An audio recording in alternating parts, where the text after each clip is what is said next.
Good morning, everybody. Very well done for finding us, even I went down the wrong stairs. So there we go. I'm Gary Drum, and part of the sales and account management team at Unifii. Got a stand upstairs. We're based here. We've got a big base here in Edinburgh, Queen Street. We're a ServiceNow elite partner. We've got Kevin here today. Kevin is our CSDM practice lead. We have chosen this topic.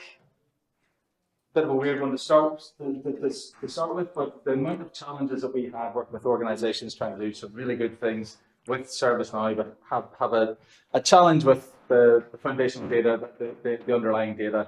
So we thought we'd demystify things today, bring in the practice leads, and feel free to come up and see us afterwards, ask any questions. I'm going to hand over to Ken. Thanks, Guy.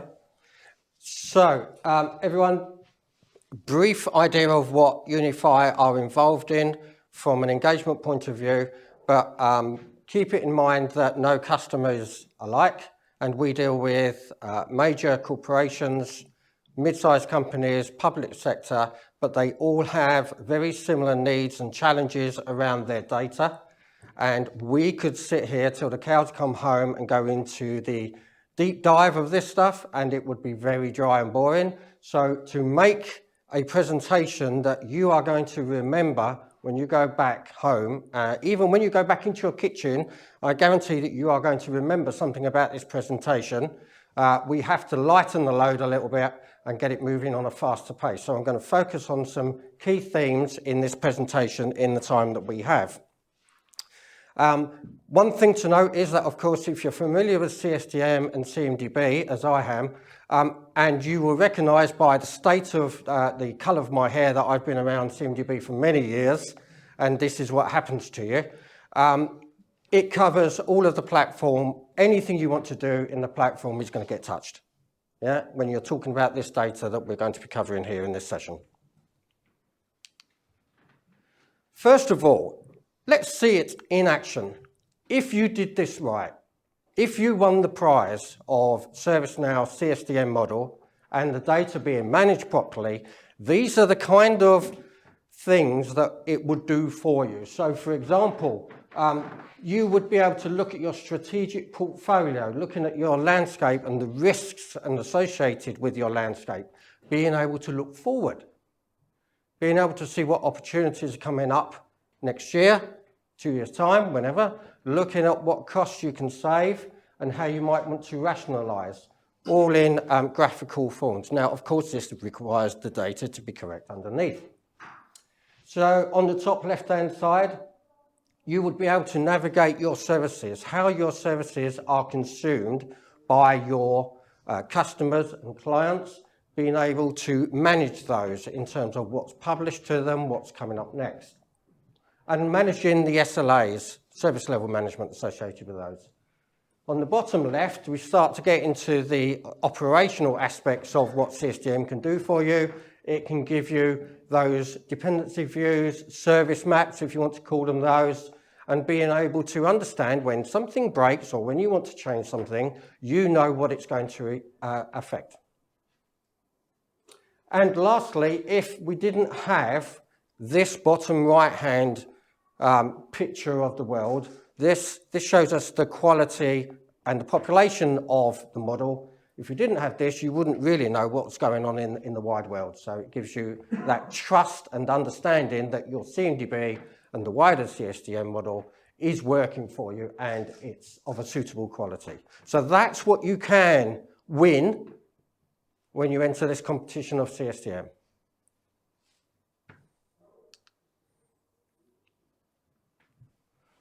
Briefly, what is CSDM? We have a lot of clients in Unifii. We often get asked this question, well, what is it compared to the CMDB? Does it replace it? No, it doesn't. Do I have to pay for CSDM? Well, not explicitly, but of course there are solutions from ServiceNow you have to purchase, but it uses that underlying structure of the CSDM, which is the common services data model. It's that structure that sits underneath. So you don't explicitly have to buy a module, and it certainly does not replace the CMDB. It takes what you do and love about the CMDB and gives it a wider context. In my language, to make it really simple, when I go back 20, 25 years when I was doing the ITIL training for service management, ITIL told us via the CMDB what data we need to store to make our environments better. Remember, it always used the term, it's not prescriptive. ITIL was never prescriptive. So it told us what we needed to record, and the service now via CSDM tells us where to put it. Okay, so we know what we need to store. We now know where we need to put it to get most value out of ServiceNow. Okay. So this is first world problem time now. One of the problems that we often try to solve within our own company is, should this be kept in the fridge or should it be kept at room temperature? Room temperature. Shouldn't be left there. So even here we've got multiple options for it. Yeah. And the other thing is, what should we call this? Is it red sauce? Is it tomato? Red sauce? You're in Scotland, so, Tomato ketchup? No wars, it was starting for less conversation. Now the other thing is, and this is really topical, keep in mind there are some shops that are running out of tomatoes. In winter, yeah, that's cool. Apparently it's in the news in Italy that England's had to bring back rationing. Yeah, apparently in some of the shops, yeah, they're only letting you buy 2 tomatoes or 2 packs or something ridiculous. So that does then pose the question, if you've got a green salad and you want to put tomatoes on it but you can't get them, oh, let's just use this instead then because it's got tomatoes in it. And sugar. And sugar and lots of other things. So the point here is, if we are in an organisation and we are using this, it's extremely good practice to make sure you know what it's called, so you can talk to each other about it. You know where it is, so you can easily find it and report on it. And you know how it should be treated and how it behaves. That is the saucy story about CSDM, because that's what CSDM does for you. It tells you where things should be, how it's going to behave, how you should treat it, and understanding that common naming convention. So how do you get to that common understanding in the CSDM world? I use this maturity model, which you might kind of recognise because ServiceNow put forward this kind of crawl, walk, run, fly way of thinking about the CSDM model. But when they talk about it, it's kind of coming from a greenfield background. It's saying that you will do this first in that crawl. Then you will do this next in the walk, etc., until you get that big picture. Now, our organisations may be starting from a different place. Some of you may be really interested in hardware asset management or software asset management as the first thing that you need to do. Some of you may be really interested in incident management, or you may be interested in architecture and application portfolio management. The key thing about the way that Unifii try to have this conversation with customers is that we try to understand what your business outcomes that you're trying to achieve and what the priority is. So which areas do we target first? Do we go for an ITSM solution or an architecture solution? Okay, so we're all different. The other key thing to note about this diagram is that the operating model, the target operating model, I think is an extremely important part of delivering a decent CSDM solution delivery in your organisation. You must have that ownership model. You need to have your adoption processes in place, your onboarding, your offboarding of these things that you're putting into the CSDM model. And as you grow through this staircase, as you step up this staircase, it's even more important that that operating model covers across your organisation. So it's really difficult to have it in silos where people are not calling tomato sauce the same thing and trying to work with risk management, cost management, when you're talking about different things. So that operating model gets even more important as you go up this staircase. So if you know the CSDM structure, it's got these major domains. Broadly speaking, I say if you're adopting one solution or one domain, you're down here, and then you move to two of these things being integrated, then you're stepping up here, depending on what domains you're taking advantage of. So as you see, this is a conversation that we have a lot with our customers because they're confused about the staircase maturity and where they are now, where they want to be.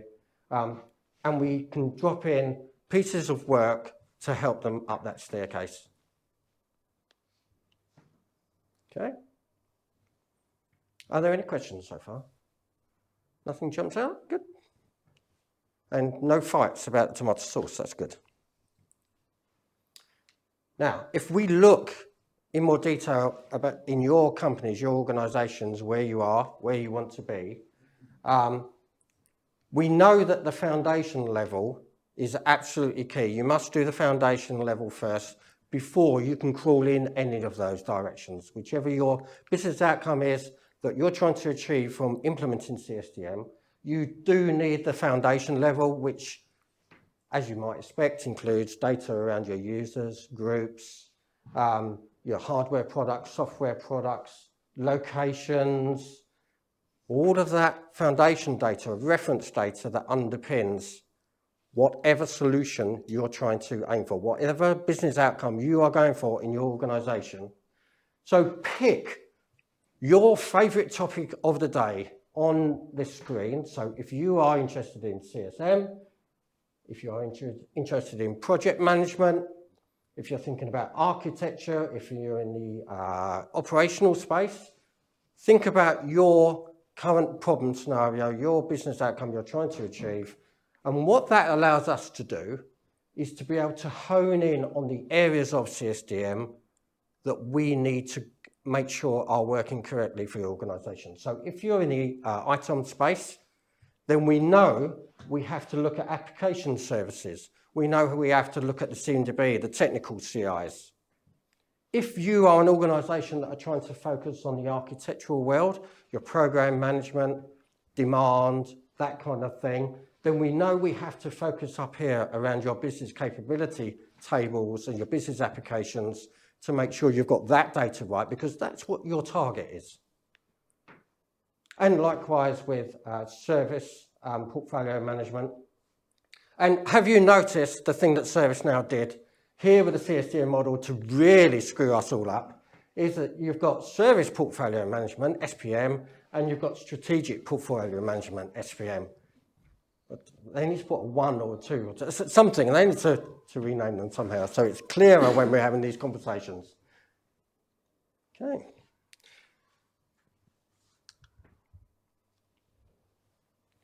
So this slide talks about what I call the unit of currency. If I were to go into your organisation and have a conversation with some SMEs or a service manager or one of your architects, what language do they use? Do they call everything an application? Do they call everything a service? Is it a bit of mix and match? Is it, something else? They call them business applications. So that unit of currency is really important because it enables me to understand what they're calling it, how it's behaving. So I then ask them, how is that thing behaving? That thing you call an application, is it really a piece of software at the lower level? Or are you talking about something that's kind of very abstract and generic? Is that what you call an application? Because then, once you've done that, understanding what your unit of currency is, you can place it in one of these kind of maps of the CSDM model, and you can say, right, so you're talking about this thing here, a business service. That's what you're telling me is you have that conversation about. And that tells me that when you mention one of these things, I know that I've also got to make sure I've got one of those things placed over here and up here, depending on what your business outcome is. You need to do the same. You need to have that conversation with internally with your people around what you're calling these things, how you expect them to behave, where it goes in this model, because taking that unit of currency, you will need to do something that we call refactoring. And that means taking your unit of currency and making sure it's also replicated in those other tables where they need to be. And that is a very common thing for us in Unifii when we go into clients and they say, we have had this ServiceNow instance around for 5 years. Yeah, we did things differently back then. CSDM wasn't mature enough, so people put things in custom tables, in custom fields. And now you've got to unpick that, take out their unit of currency, and refactor it into all the right places. Okay? Does that resonate with people? Do you see that happening? Good. So let's talk about some of the challenges that we see in our clients, and you may have these as well. So the first one is that language and that taxonomy, making everyone understand that your organisation, your culture today has kind of evolved over time and you use certain words. You need to make sure that everyone can get onto the same page, and that is a very big challenge in a lot of organisations to make sure everyone is on board with switching to the new way of thinking and the new words. So for example, application service, you know, people look at that and they think, well, okay, we use term application, that will do. No, you must use the term application service when you're talking about the model for various reasons about the way it treats. And this is another snippet for you. When you think about the application service table, if you're familiar with the CSDM model, this application service record is not an application and it's not a service, but it happens to be called application service. It's very important to get that mindset. It's just a collection of CIs in some shape or form. So the second bullet point here is that some of the things that you are used to using in your organisation, so if we go back to the application example, you will still have an application record, or many records, you'll have a table, and it will still be in use, but its use is different now once you've switched to CSDM. So not only do we have that cultural shock for everyone who's involved in ServiceNow, you've also got this thing where similarly named elements are changing their treatments and behaviour. So be very careful about how you go out to your users and communicate this. There is a large communication exercise that has to happen alongside any CSDM refactoring. Third bullet point here, especially if you've got an instance that's been around since the year dot, there is this refactoring exercise, but also there is customization that probably needs to come out. Because 5 years ago, when CSDM was quite immature, you probably did things around your configuration to make sure it did what you needed it to do. So there is going to be a degree of unpicking that needs to occur to get it out of the box. Now, out of the box is used a lot in our client conversations, but if you rationalize it down, the whole reason why CSDM came along and why you want to get back to that raw, natural CSDM model is for sustainability. Because your organizations are investing a lot of money in ServiceNow, you want to make sure that it's sustainable for next year, 2 years later, so that when new releases come along, you can adopt them easily. When new features come along, you can adopt those, and you don't have to go through this re-engineering exercise to take on any of those. So, yeah, removing customization, really important part of any CSDM implementation. Now, point 4, well, this is a little bit, might be sensitive, but do you think your data is good? We go into some organisations where they say, yes, it's okay, it's fantastic. Yeah, and you find out there's some rogue items in there, and the source where you thought it was good, where it's coming from, into your CMDB, turns out that it's not being managed. So yeah, be careful about how good your data is. We see it quite a lot that our clients sometimes don't have great data. We have to fix that first on those source systems where you're doing integrations into the CMDB or where you're taking non-discoverable data from an external system and bringing that in manually.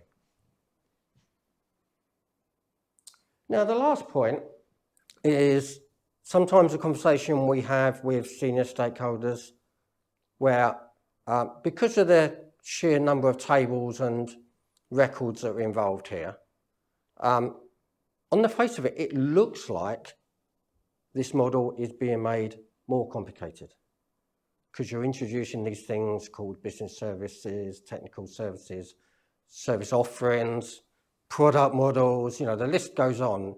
It kind of sometimes comes across as making it more complex. But the key thing is, for your particular business outcomes, for your personas in those business outcomes, for those people, they only see a part of this whole model. So for them, it's actually simplifying and becoming more flexible and more powerful because you're bringing in data from all these other domains. So that's the kind of message. It's a good thing to convey that to your stakeholders that, yeah, okay, there's a lot of tables there, but actually you're only interested in these parts. So simplify the conversation. I think that's the message there.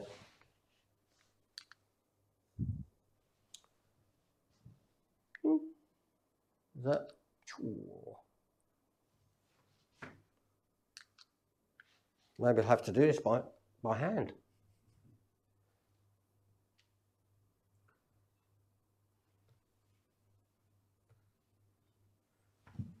Oh, we have a technical failure. Oh, there we go. Battery's dead. Okay, so once you've gone through this pane, and in advance of doing any CSDM piece of work, you want to know what the benefits are, your stakeholders want to know what the benefits are, you want to sell this internally. So, point one of the things it does, it brings the business and IT together. So when you've got that picture, the domains, you've got your architecture, your forward vision, landscape, costs, risks being managed upfront in advance, saving money. Thank you very much. We love that, says the finance man.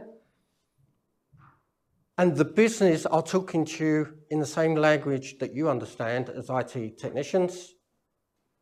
So you're conversing in the right way. You know how these things behave. It brings the business and IT together. Now, one of the ways that I tend to think about this is a tennis ball. If you think about the tennis ball, it's got that wavy line that goes all the way around through the middle of the tennis ball. One half of that is business, one half is IT. So it doesn't matter how you look at that tennis ball, whichever angle, you're always seeing some part of it that is business-orientated data and another part of it that is IT-related data, but together it gives you that full picture. Point two, so the CSDM gives you those kind of prescriptive containers and relationships with narrated definitions. We know exactly what these things are called. Everyone is told that's what they're called. You know what your life cycles are, you know how they come into being, you know what the life cycle states are, you know how they finish up. So it's very much a prescriptive way of thinking about it. And going back to my saying about the CSDM model, it tells you where to put it and how it behaves. One of the things that CSDM does, I think, is that if you are an ITOM person, you're collecting data at the raw level, and other processes collect that raw data. Raw data has got a degree of value, but then when you give it context, it turns into information, and information is more useful. When you put it into that bigger picture, the CSDM, you now derive wisdom because now you can make decisions going forward. So CSDM from a benefit point of view to your stakeholders is wisdom. Of course, it minimises the customization you might need to do because ServiceNow are telling us that this is the way that you use the data model. So you don't need to customise it too much. And it's got some very specific requirements. It protects your investment, so you're protected against upgrades. It maintains that sustainability. You can adopt new features, so when ServiceNow turn around and bring out their latest wizard or gadget, think of Service Builder and the other wizards that they're producing, you know, they take advantage of the CSDM having the data in the right place.